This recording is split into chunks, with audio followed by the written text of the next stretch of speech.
यशोदा मैया, तेरा ये कन्हैया तो बिल्कुल ही नटखट है। कन्हैया, मैं तेरी रोज रोज की शिकायत से तंग आ गई हूँ।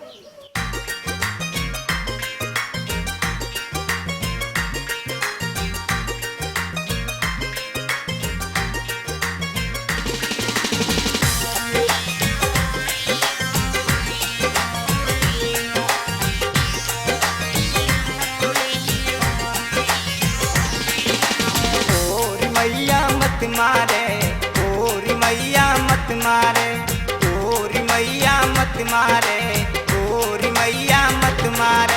ये ग्वालिन बोले झूठ मोए क्यों ललकारे, ओरी मैया मत मारे, ओरी मैया मत मारे, ओरी मैया मत मारे। ये ग्वालिन बोले झूठ मोए क्यों ललकारे, ओरी मैया मत मारे, ओरी मैया मत मारे।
ग्वालिन मस्तानी हो, ये ग्वालिन मस्तानी हो, ये ग्वालिन मस्तानी हो, ये ग्वालिन मस्तानी। नित लेती मेरा नाम हुई है दीवानी हो, ये ग्वालिन मस्तानी हो, ये ग्वालिन मस्तानी हो, ये ग्वालिन मस्तानी। नित लेती मेरा नाम हुई है दीवानी हो, ये ग्वालिन मस्तानी।